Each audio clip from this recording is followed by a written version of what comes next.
Olá, boa tarde a todos.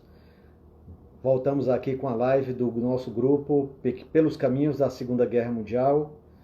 É um prazer estar com você, é um prazer a gente falar sobre o novo tema hoje. Nosso tema vocês vão saber daqui a pouco, mas ele trata dos soldados da borracha, tá? Aquele fenômeno social, etc., que aconteceu na época da Segunda Guerra Mundial com a população brasileira. Vocês já vão saber mais detalhadamente. Vamos esperar primeiro o pessoal entrar. Flávio Real entrou, seja bem-vindo. Bem-vinda ou bem-vindo? Não sei, Flávio Real. Vamos lá. Enquanto a gente está recebendo as pessoas, a gente está lembrando que na próxima quarta-feira a nossa live será a continuação dessa de hoje.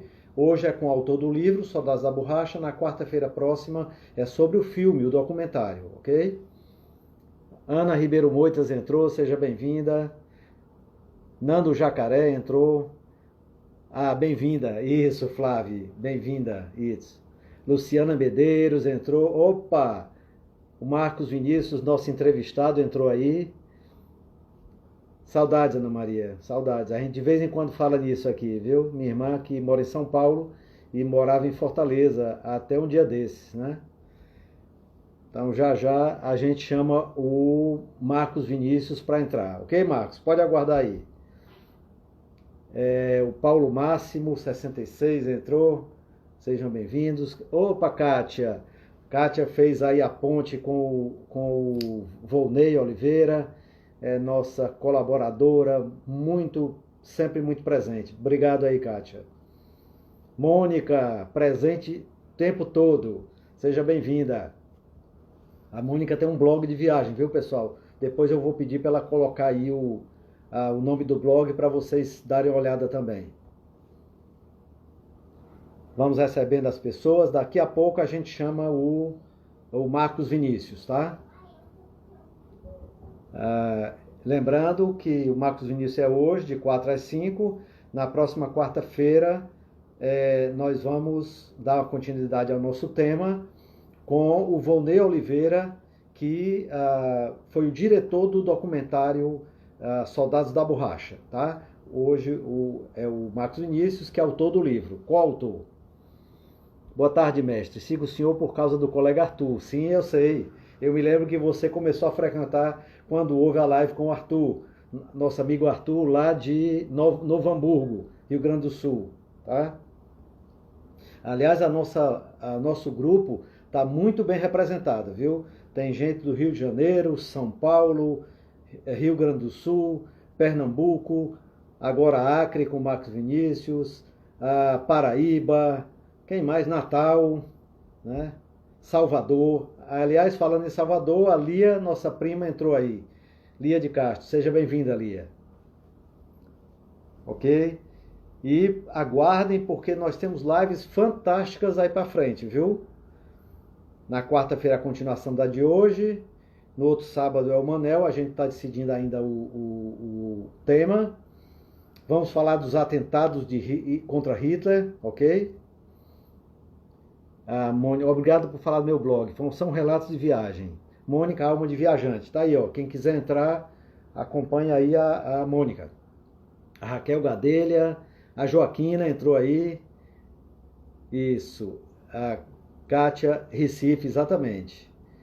A Lia, a Ana Maria está falando com a Lia, que são primas também. Enfermeira Verônica Gugel entrou aí. Seja bem-vinda.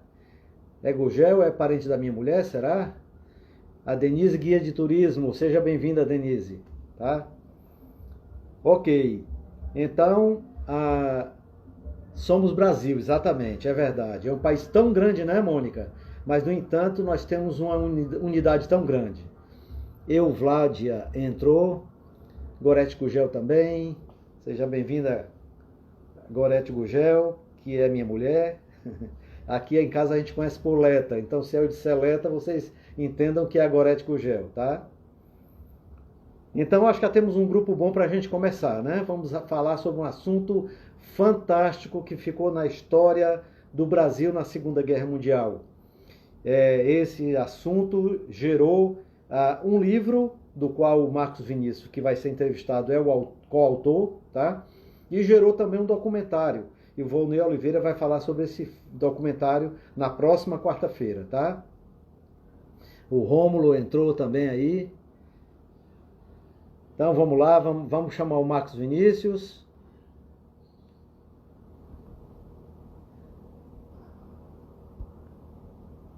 Ok aí no chamado. Opa, parece. Olha aqui. Olha aí. Aí, Marcos Vinícius, tudo bem, cara? Tudo bem, tá me ouvindo bem aí? Beleza, som maravilhoso, imagem maravilhosa.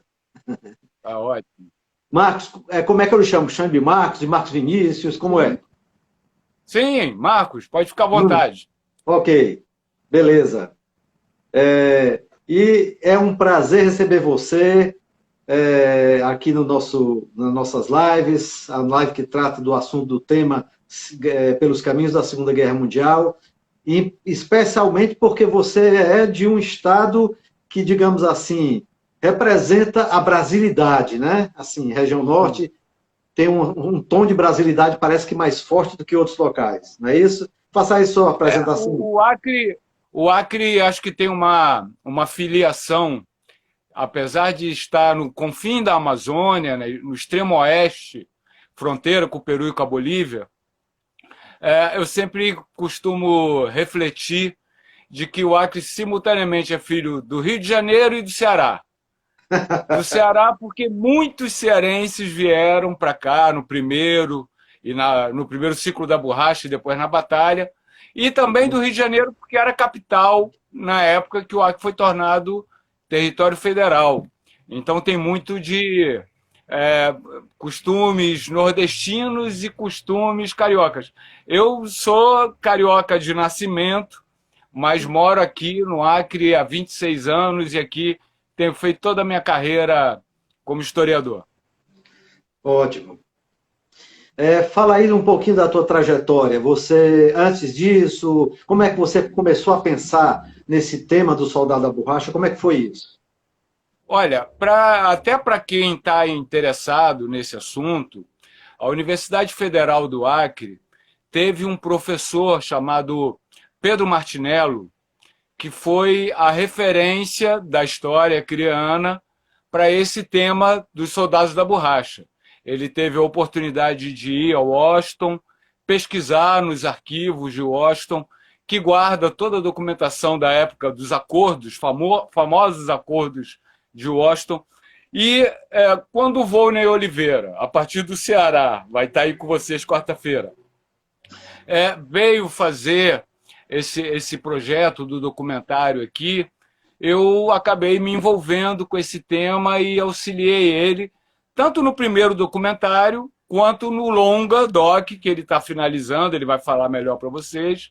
E graças a isso, pude ter contato direto com diversos personagens vivos dessa história. Infelizmente, muitos dos quais já morreram, né? Desde que esse trabalho foi iniciado, não me lembro exatamente o ano, mas acho que deve ter sido 2005, 2006, alguma coisa assim, ou 2007. E de lá para cá, infelizmente, perdemos muitos deles. Então, eu sou duplamente grato ao Volney, primeiro por ter me puxado para esse tema tão interessante, tão importante e tão desconhecido da história do Brasil, quanto também por ter, graças a ele, ter tido a oportunidade de ter um contato direto e ouvir de viva voz essas histórias. Beleza. Marcos, vamos lá, vamos entrar no tema então. Sim. Você falou num tema desconhecido. Eu perguntaria, por que desconhecido? Começa a falar para a gente aí dessa história. Por várias circunstâncias. Primeiro, porque foi uma imensa injustiça do governo brasileiro. Ao término da Segunda Guerra Mundial, os pracinhas foram recebidos com glórias populares, carreatas, a multidão nas ruas glorificando os heróis da Segunda Guerra Mundial. e eles receberam vários benefícios do governo federal, como foi prometido a todos que iriam à guerra, e, em contraposição, aqueles que foram mandados para a Amazônia, igualmente como soldados, daí o nome Soldados da Borracha, isso não é invenção de historiador, isso foram as autoridades na época que assim trataram. Eles foram convocados a participar da Batalha da Borracha na Amazônia, da mesma maneira que os que foram na guerra. Inclusive, muitas das histórias dos que vieram para cá dizem respeito a uma convocação feita de forma compulsória na seguinte base: olha, você vai para a guerra, mas você pode escolher se você quer ir lutar contra italianos e alemães na Europa ou se você quer participar da Batalha da Borracha na Amazônia. Como havia já uma longa tradição, né, desde o final do século XIX, da migração de nordestinos para a Amazônia, acaba que muitos desses jovens preferiram vir para a Amazônia. Mal sabendo eles que eles estavam numa roubada danada, e a gente vai detalhar um pouco mais o que aconteceu, qual foi o destino deles. Entretanto, ao fim da Segunda Guerra Mundial, com a extinção da Batalha da Borracha, esses soldados da borracha não foram recebidos como heróis pelo Brasil. Pelo contrário, eles foram simplesmente abandonados na Amazônia. Muitos deles, inclusive, nem ficaram sabendo que a Segunda Guerra tinha acabado.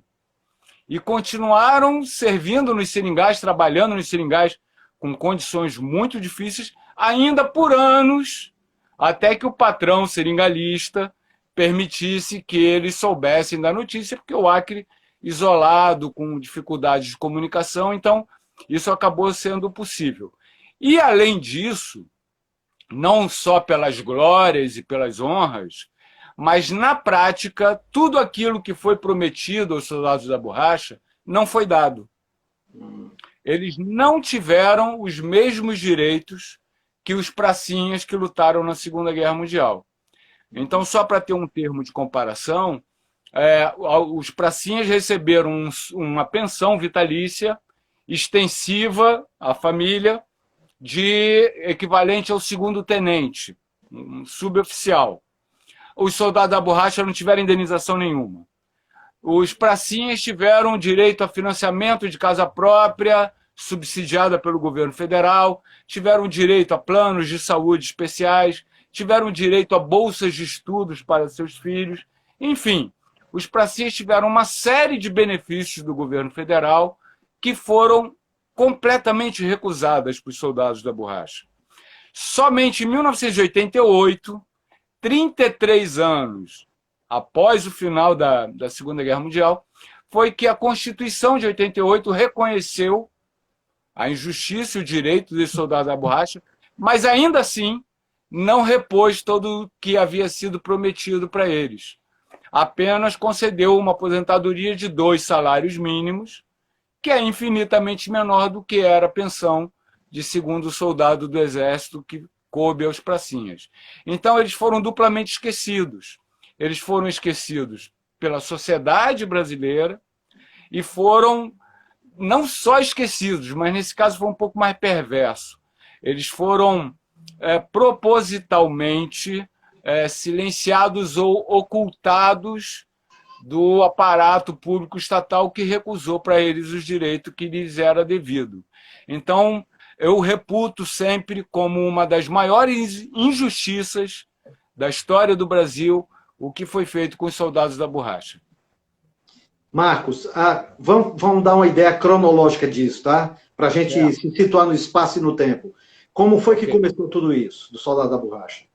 Olha, a borracha, o primeiro ciclo da borracha, que possibilitou a ocupação e o povoamento do Acre, o Acre era um território desconhecido até então, começou em 1870, com o incremento da Revolução Industrial Europeia e Norte-Americana, e durou até 1912, quando a borracha pirateada pelos ingleses começou a ser cultivada e produzida na Malásia. Foi um grande saque que foi feito ao nosso país, foi esse ato de biopirataria da Inglaterra. Mas durante o primeiro ciclo, se estima que vieram cerca de 300 mil pessoas migradas de várias partes do Brasil para a Amazônia, do Brasil e do mundo. Vieram também sírio-libaneses, franceses, ingleses, portugueses. Era um garimpo vegetal, né? Chamavam a borracha de ouro negro. Uhum. E isso ficou fortemente gravado no imaginário nordestino, por conta das secas de 1877, 1878, do que aconteceu na Guerra de Canudos, que muitos vieram.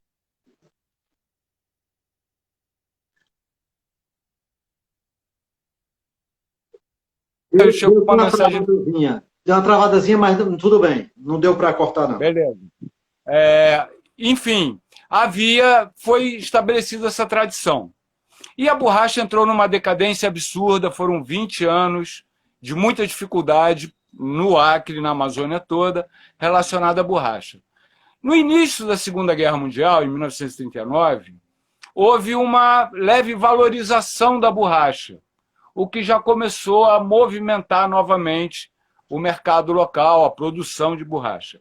Entretanto, a maior parte da borracha que atendia os aliados vinha da Malásia, Singapura, Ceilão, onde era produzida a borracha de cultivo a partir dos ingleses de 1912, como eu falei. Quando o Japão entra na guerra com o ataque de Pearl Harbor, em 1941, aí é cortado o fornecimento de borracha que vinha do Sudoeste Asiático para os Estados Unidos. E os Estados Unidos, então, acendeu a luz vermelha, tratando a borracha como um nervo da guerra. Para você ter uma ideia, foram várias medidas. Eles suspenderam a compra de pneus pela população, começaram a recolher pneus usados para fazer estoque para atender às necessidades da guerra. Mas viram que isso não era o suficiente. Daí procuraram o governo brasileiro, Getúlio Vargas ainda, né, com toda a sua dubiedade entre apoiar o eixo ou os aliados, acaba fazendo o acordo, os famosos acordos de Washington, com o governo norte-americano, segundo os quais o governo norte-americano se comprometia a dar todo o suporte financeiro, logístico, de equipamento para o Brasil, e o Brasil se comprometia a colocar pelo menos 100 mil trabalhadores novos na Amazônia para elevar a produção de borracha de em torno de 30 mil toneladas por ano a 100 mil toneladas por ano. Com isso, ela teria suas necessidades satisfeitas para fazer frente ao esforço de guerra. E, efetivamente, o governo norte-americano favoreceu o governo brasileiro, deu barcos, caminhões, tratores, deu muito investimento no governo brasileiro. Quando viu que o governo brasileiro estava meio bagunçado, estava com problema para mandar os homens para cá, prometeu, inclusive, pagar $100 a cada seringueiro colocado na colocação no seringal. E o governo brasileiro, então, engendrou o processo que a gente conhece como Batalha da Borracha, que se iniciou em 1942.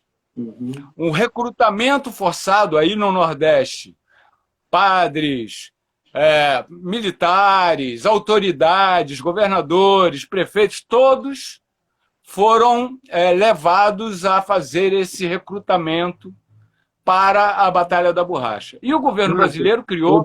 O Brasil, claro, já tinha declarado guerra à Alemanha, não é isso? Já tinha declarado guerra à Alemanha, já estava participando. Foi um duplo esforço de guerra. Tanto, né, os navios alemães já estavam, os submarinos alemães já tinham bombardeado alguns navios e já havia sido criada aquela situação. Tanto que um dos medos que os soldados da borracha sempre narram é o clima de terror dentro do navio, quando era trazido para a Amazônia, até parar, para de lá ser embarcado para cá. E tudo apagado, não podia acender nenhuma luz, não podia ter cigarro, porque os submarinos podiam identificar e torpedear os navios com os soldados da borracha. Enfim, o governo brasileiro criou uma série de instituições, como, por exemplo, aí no caso do Nordeste, mais diretamente, o SENTA, o Serviço Especial de Mobilização de Trabalhadores para a Amazônia, que teve aquelas peças de propaganda maravilhosas feitas pelo Chablos, que faz parte do acervo hoje da Universidade Federal do Ceará. Uhum.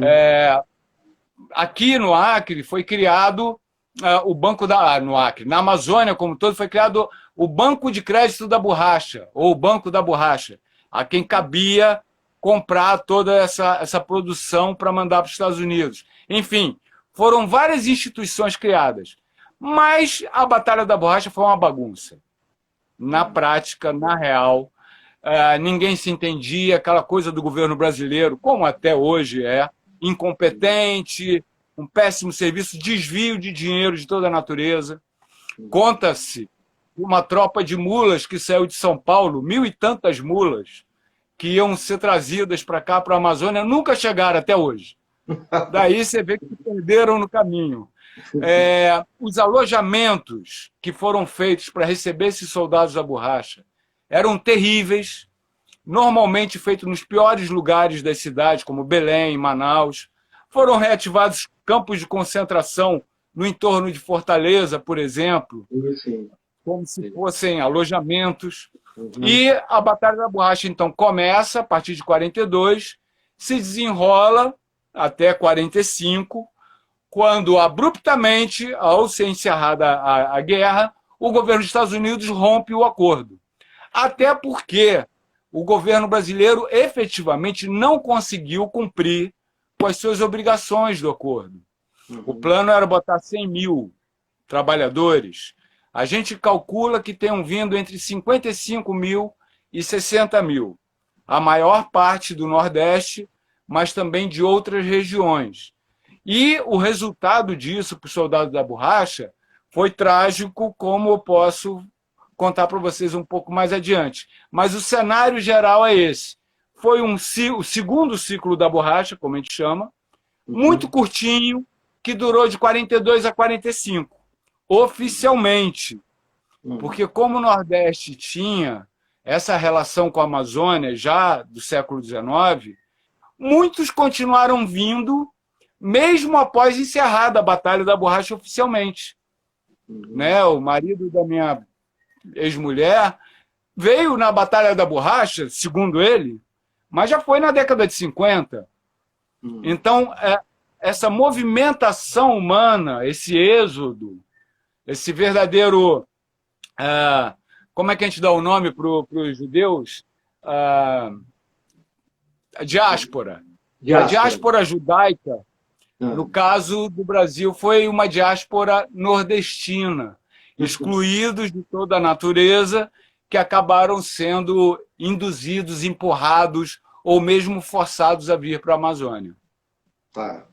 Marcos, nas tuas entrevistas, o que é que... as evidências que você colheu, coisas que eram comuns a todos eles, que sentimento nesses soldados da borracha você descobriu? Olha, o sentimento predominante de todos, é claro, é uma tristeza profunda e uma inconformidade com o engano que o governo brasileiro cometeu contra eles. A desilusão de terem acreditado e terem vindo com espírito de soldados mesmo, porque tem uma coisa muito característica em todos esses soldados da borracha, é que eles vieram muito imbuídos de que eram efetivamente soldados e que vinham lutar na guerra. Tanto assim que aqui no Nordeste também tem o costume daqueles quadros na parede que são retocados com costura. Muitos soldados da borracha, tanto homens quanto mulheres, faziam questão de pintar nesses quadros como se eles estivessem com uniforme de militar. Eles se sentem realmente soldados da borracha.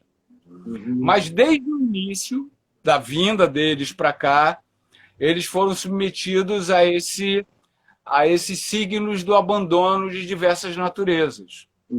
Tanto no transporte, né, como eu falei, o terror que eles passavam nos navios, quanto nos alojamentos. Alguns soldados relatam a fome do prato cheio. A comida era tão ruim, muitas vezes estragada, que eles não suportavam aquela alimentação e jogavam fora, apesar de estarem morrendo de fome. O governo, através da propaganda oficial, prometia assistência médica, prometia roupa, abastecimento. Nada disso acontecia de verdade. Muito pouco só para posar para as fotos oficiais. Além disso, as condições de transporte também eram as piores possíveis, junto com o alojamento nas várias etapas. Em muitos desses alojamentos aconteceram revoltas. E as pessoas que fugiam dos alojamentos se recusavam a continuar a viagem e infestavam as várias cidades. Manaus passou por momentos de terror no sentido mais social, da elite, porque os soldados da borracha invadiram a cidade. Se revoltaram e abandonaram os alojamentos com fome, eram lugares insalubres, com febre amarela, com malária, todo tipo de mal, sem assistência. E esses homens acabavam chegando aqui na Amazônia já muito enfraquecidos, como fácil de imaginar. E aqui eram submetidos aos desmandos dos seringalistas, que aqui a gente costuma chamar de patrão, que acabava cometendo certas atrocidades que, naquela época, podiam até parecer normais, mas que, para a gente, são completamente absurdas. Como, por exemplo, tem um relato em Chapuri, da tia Vicência, que vocês, se verem, se assistirem ao documentário, vão ter a oportunidade de ver o relato dela, que é maravilhoso. Eles enfileiravam os soldados da borracha na beira do rio e viam os seringalistas escolher aqueles que eles queriam. Então, o menino do mocotó roliço é bom de boca, mas é ruim de serviço. Então, os que eram mais fininhos já não tinham chance. Além disso, havia uma classificação. Paraibano era bom, trabalhador, mas era considerado valente demais. Baiano não era tão bom de trabalho assim e ia ter problema. Bom mesmo era cearense, que aguentava, era duro, e era até certo ponto disciplinado. Então, havia até uma certa cotação relativa à origem desses trabalhadores que aqui chegavam. E nos seringais, eles não encontravam maiores facilidades, pelo contrário. Você imagina, sair do sertão seco, com toda a realidade nordestina, né, especialmente do semiárido, e chega numa floresta impenetrável, escura, fria, úmida, com animais, muitas vezes perigosos, mas também com todo um imaginário de lendas, muito forte, com animais mitológicos, como uma pinguaria, cobra grande, o jacaré-açu, que é 4, 5 metros de tamanho, piranha dentro do rio, canjiru, carapanã, mosquito, de toda a natureza. Uma natureza muito dura, na verdade. E um cotidiano de trabalho muito duro, porque o corte de seringa é um trabalho cruel. O cara sai de casa 3 horas da madrugada, porque a seringa produz mais na madrugada, durante a noite, que o látex sobe para o tronco, e aí ele vai cortar 120 árvores ao longo da manhã inteira, quebra o jejum na boca da estrada de seringa, que é circular, e aí depois ele vai fazer a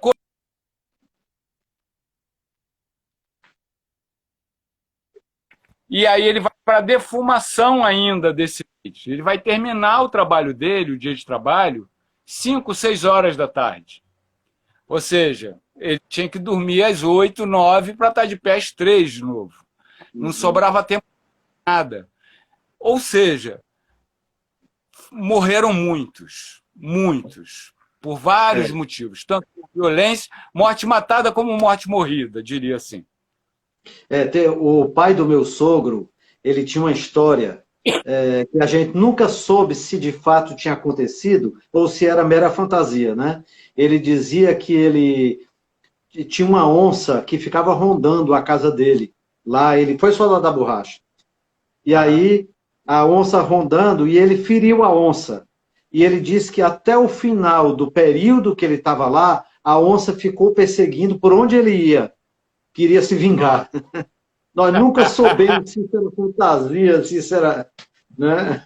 Rapaz, olha, o Acre engraçado isso, né? Porque a relação com a floresta acaba se estabelecendo de uma maneira muito intensa, né? Tem certas lendas da mata, por exemplo, o curupira, o caipora, que aqui também chama de caboquinho da mata, né? Se você não quer se perder na mata, então você coloca tabaco para ele. E aí vai agradá-lo e ele, em caso de você se perder a orientação, ele vai lhe salvar. Mas, se você mata uma fêmea que está com filhote, o caboquinho também vem lhe castigar. Tem uma outra lenda da mãe do leite, em que seringueiro que não queria trabalhar fazia uma pauta, que era um pacto, com a mãe do leite, e aí ele não precisava fazer mais nada. Ele só botava o balde na boca da estrada de seringa e todo dia ela enchia o látex, os baldes de látex. Desculpa, caiu aqui o celular, escorregou. Enchia os baldes de látex e ele, por sua vez, também não maltratava mais as seringueiras. Normalmente isso era feito com seringueiro que matava a seringueira. Então, eu não duvido de nada. Porque Exato. até prova em contrário, tudo era possível. Qual nas suas entrevistas que você fez, com quem você conversou, você percebeu que eles tinham noção do que estava acontecendo na Europa e no mundo inteiro? A guerra, a Segunda Guerra? Olha, de uma maneira geral, muito pouco, né? Porque o próprio rádio chegou aqui no Acre muito tardiamente. Chegou exatamente na época da Batalha da Borracha. Antes, não havia nem aparelho de rádio aqui. Foi uma das novidades. A cotação da borracha interessava diretamente ao funcionamento do seringal. Então, de uma maneira ou de outra, eles estavam sempre se mantendo atualizados, né? O Acre também sempre teve uma tradição muito forte de jornais escritos. Então, as notícias da guerra estavam sempre presentes. É difícil hoje para a gente avaliar em que medida partes desse noticiário de guerra era fantasioso ou não, era real. Porque também tinha o interesse da manipulação da informação para poder melhor controlar esses trabalhadores. De uma maneira geral, eu diria que muitos soldados da borracha não foram para os seringais, ficaram nas cidades. Esses, eu penso que tiveram uma consciência mais clara de tudo que estava acontecendo de verdade. Mas aqueles que ficavam nos seringais, porque, veja, às vezes a gente até nem fala essas coisas, porque para a gente é tão comum, mas quem está fora da Amazônia não tem consciência. Como é que funciona um seringal? Só para vocês terem uma ideia do que implicava nisso. O seringal tem uma sede, o barracão do seringalista. É para aí que conflui todos os varadouros de todas as colocações. O seringueiro não fica na sede do seringal, ele fica na colocação. A colocação é uma casinha isolada, lá dentro da floresta, onde quer que tenha muitas seringueiras. Então, um dos piores problemas do funcionamento dos seringais na Amazônia é exatamente a solidão. E aqueles que vieram solteiros, principalmente, os que vieram com família, ainda não sofriam tanto. Mas foram poucos, porque o governo dava preferência a homens solteiros e jovens. Mas ainda assim vieram algumas famílias. Mas aqueles que vieram solteiros, muitos, não foram poucos, muitos enlouqueceram, tamanha a solidão e isolamento. O sujeito passava 3 meses, 4 meses sozinho dentro da floresta, lembrando que era um ambiente estranho, que ele não estava acostumado. Tem até um nome aqui no Acre que se dá ao seringueiro no primeiro ano do corte. Ele é brabo. O soldado da borracha no primeiro ano era o brabo. Depois de 1 ano de trabalho, ele se tornava manso, porque aí ele já conseguia produzir com mais intensidade uma maior produção. Eu soube de histórias de seringueiro conversando com árvores, de se apaixonando por uma seringueira. Nas datas mais festivas, como São João, aí confluíam todos para a sede do barracão, para os famosos forrós, e como tinha poucas mulheres, era comum dançar homem com homem. Então, eu chamava Forró das Quatro Bolas, isso aparece também no documentário do Volney, porque, inclusive, homens tinham ciúme dos outros homens que eram o melhor dançarino, mas tudo com muito respeito, dentro da moral dos anos 40. Então, a vida no Seringal não era muito fácil. Pelo contrário, era extremamente difícil e acarretava inúmeros tipos de problemas e perigos diferentes. Quais são as coisas, assim, que mesmo com o teu senso de realidade, as coisas que te surpreenderam quando você teve quando se teve acesso às entrevistas e à documentação que você investigou? O que é que te surpreendeu? Olha, na verdade, a história geral de cada um desses soldados da borracha, o fundo comum, é o mesmo, né? Porque todo esse contexto da Batalha da Borracha, dos órgãos públicos e tudo, a perversidade de patrões com seringueiros também era comum, né? O que aconteceu no primeiro ciclo e sempre aconteceu ao longo da extração de borracha. O que sempre me chamou muito a atenção foi essa vontade deles de verem seu valor reconhecido, sabe? Que o pessoal do primeiro ciclo não tem.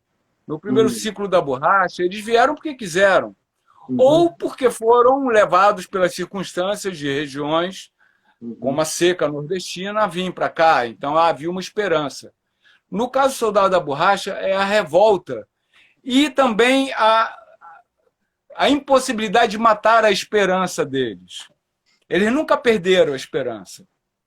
Recentemente, né, é importante para quem quer se aprofundar um pouco mais nessa história, ainda em 1946, o Congresso Nacional abriu uma CPI para investigar desvios de dinheiro, de recursos da Batalha da Borracha e também os problemas que os soldados da borracha ficaram.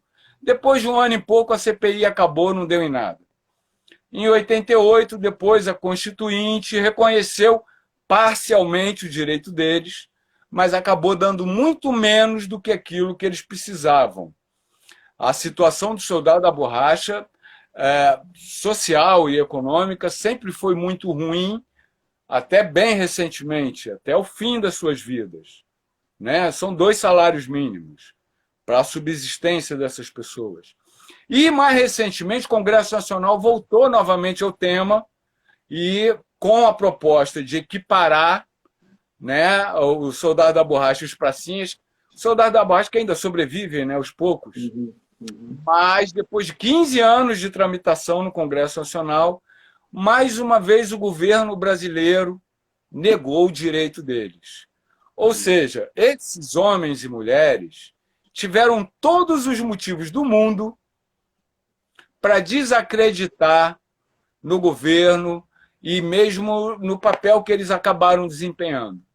Mas eles nunca perderam o orgulho de ter participado e nem tampouco a esperança de que um dia eles fossem reconhecidos, enfim, por nosso país. Beleza. Deixa eu ver aqui, Marcos, se tem alguma pergunta anterior. Sim. A Flávia disse assim, existia uma preferência racial para essa função de seringueiro? Na época, o arquivo do Senta, por exemplo, tem vários estudos anatômicos. Naquela época estava muito em moda aquelas teorias de Lombroso, dos tipos físicos. Então, o Pierre Chablot acabou fazendo uma série de estudos raciais com elementos característicos do Nordeste, classificando tipos de genopata, enfim, tem várias classificações que hoje a gente sabe que não tem nenhuma relação com a verdade. Por outro lado, se esses estudos físicos, na época, tinham alguma influência, eu nunca identifiquei, por outro lado, uma diferença racial do ponto de vista de cor. Eu encontrei soldados da borracha brancos, soldados da borracha negros, e nunca me foi narrado nenhuma diferença de valor pelos seringalistas ou pelas outras pessoas envolvidas entre brancos e negros, por exemplo. Índio já era diferente, porque índio não participava desse processo produtivo que os trabalhadores, né, nacionais, a se dizer, estão acostumados a participar com o patrão e tal.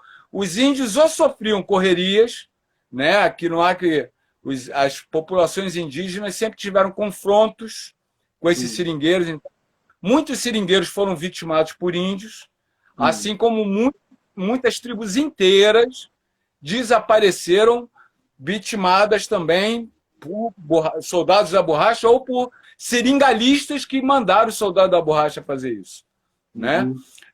Mas essa coisa da forma teve sim esses estudos, né, das formas físicas, das características físicas e tal, teve sim alguma influência no período. Vamos procurar aqui que outra pergunta nós encontramos.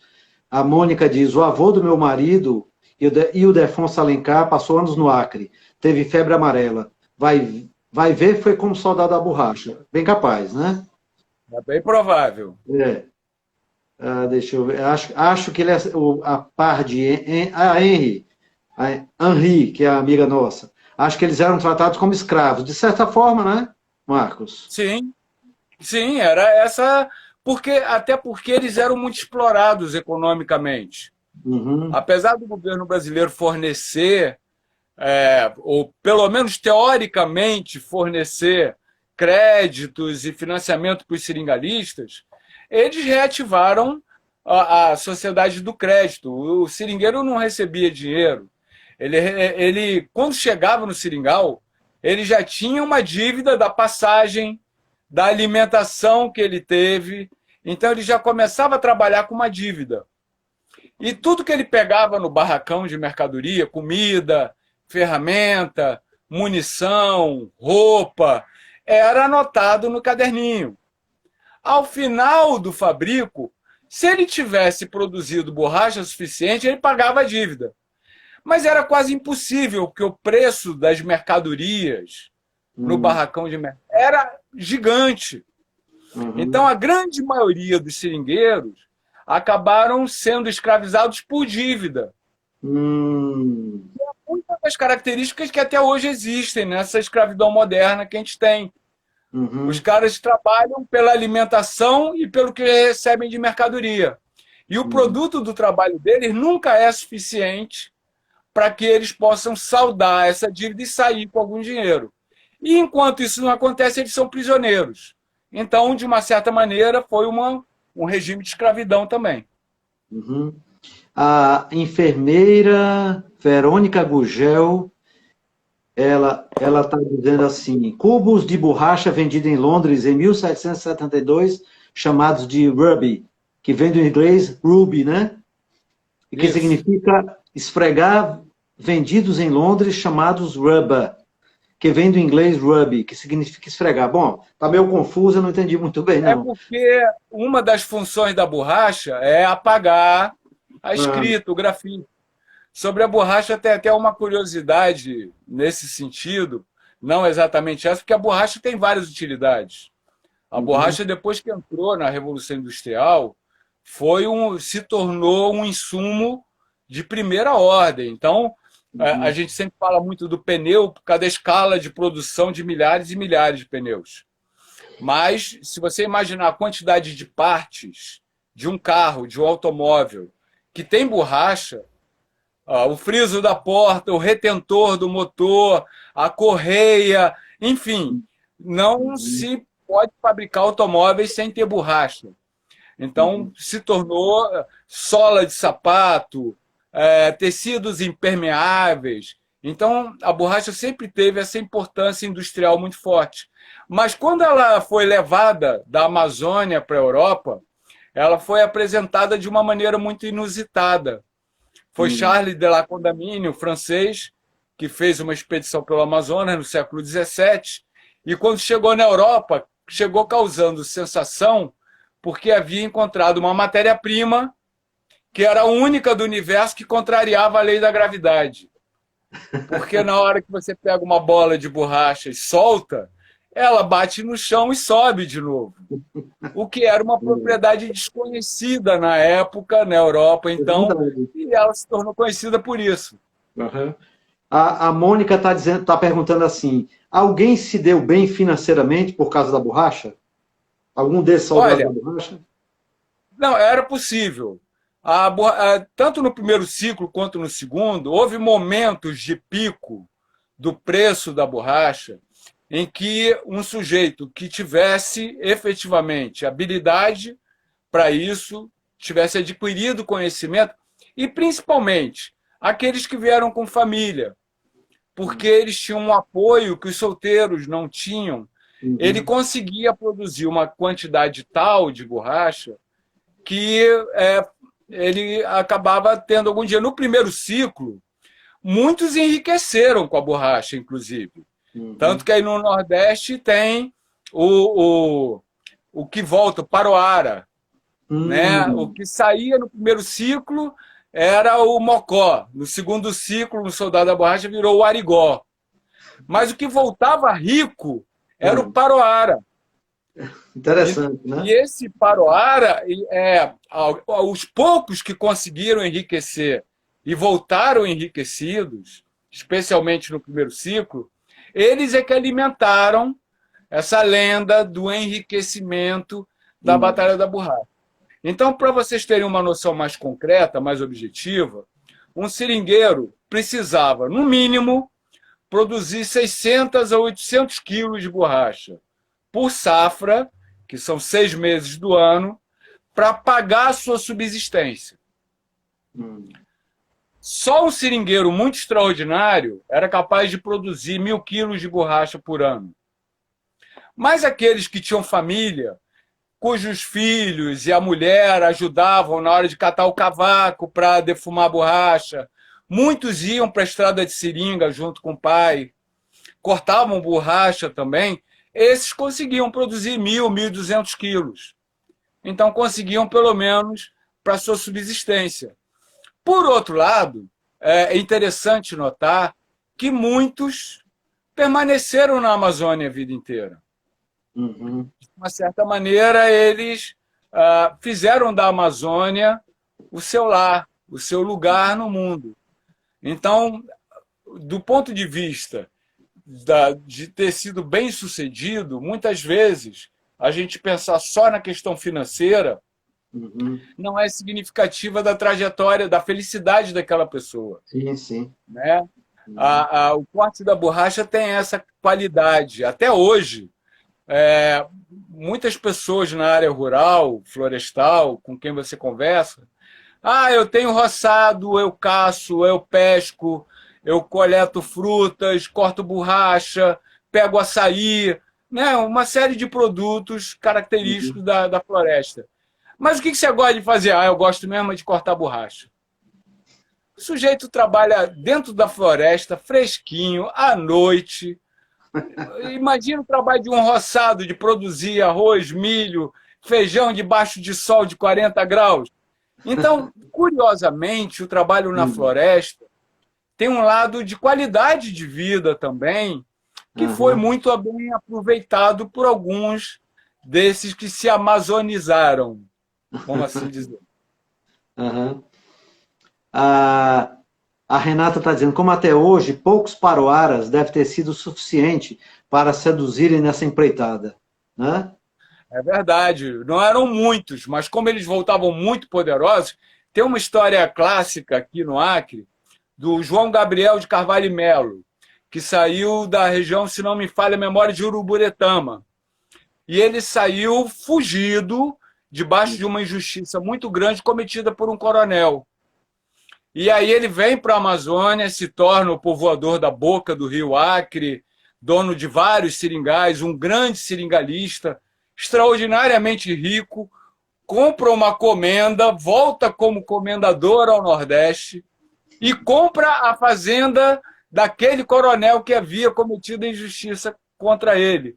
Ou seja, certamente isso foi muito importante no imaginário dessa população. Isso. Deixa eu ver quem mais aqui, se tem mais alguma coisa. O ciclo teve seu centro na região amazônica, proporcionando expansão, colonização, atraindo riqueza e transformações culturais. E o Nordeste foi beneficiado. O Nordeste certamente foi beneficiado nesse processo todo, tanto que eu disse, né, mesmo depois de acabada a Batalha da Borracha, os soldados da borracha, que não eram mais, mas se sentiam como, continuaram vindo para a Amazônia. Se estabeleceu, desde o século XIX, esse eixo entre Nordeste e Amazônia, que nunca mais foi dissolvido. O pessoal aí no Ceará, eu acho que não tem ideia disso. Mas aqui no Acre, desde que eu cheguei aqui, a história que eu sempre escuto é que o Acre foi povoado, formado por cearenses. O Acre, os acrianos se sentem descendentes, não é do nordestino, é do cearense. Tanto prestígio que havia aqui na região em relação a isso. E é muito bom você ir para um lugar onde você tem prestígio, onde você tem reconhecido. Então, acredito que esses laços entre o Ceará e o Acre, entre o Nordeste e a Amazônia, foram benéficos para ambas as partes.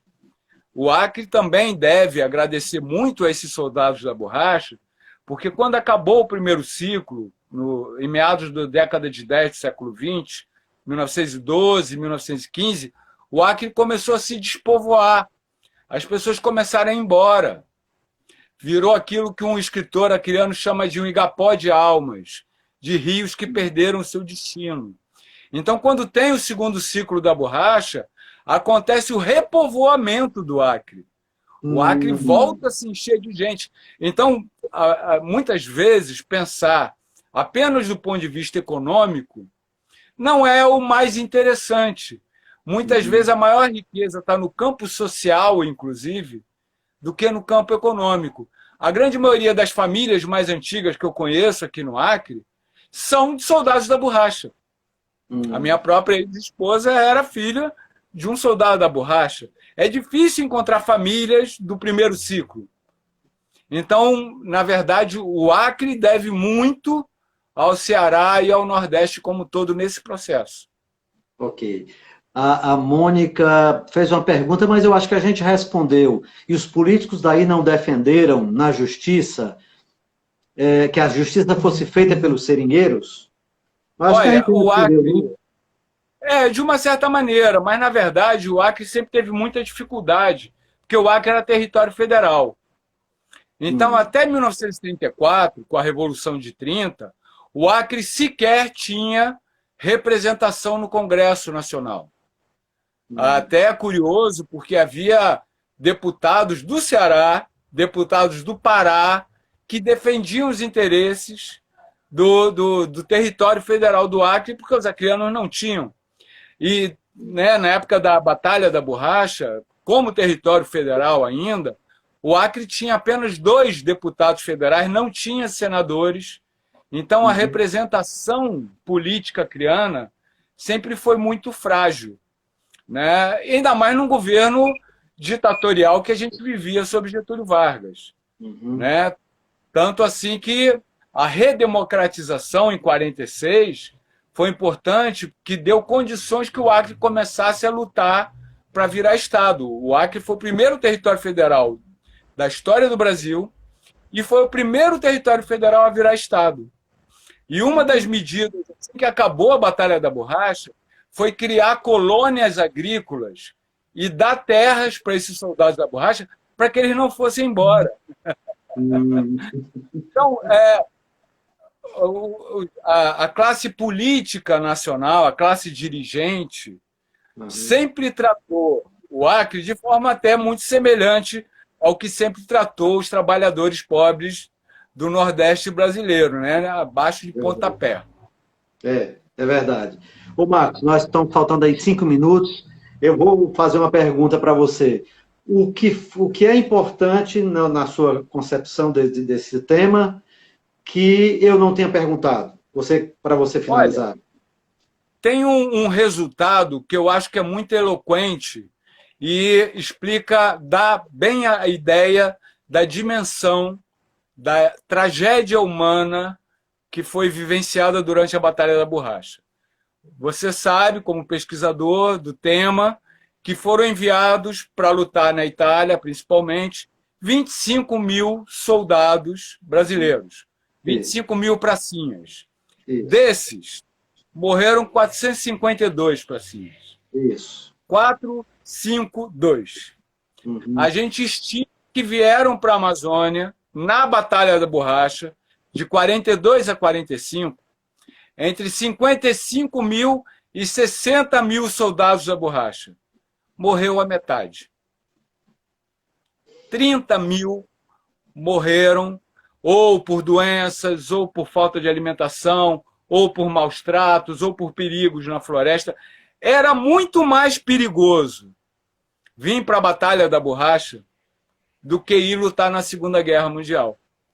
E é talvez a pior das perversidades da história toda, porque os pracinhas acabaram sendo considerados heróis da nação e os soldados da borracha relegados ao esquecimento. Então, eu agradeço a oportunidade de estar aqui com vocês, contando essa história, porque, na verdade, é uma grande injustiça da história brasileira, e quanto mais gente tiver consciência dessa injustiça, tanto mais justiça faremos aos soldados da borracha que tiveram um papel tão importante.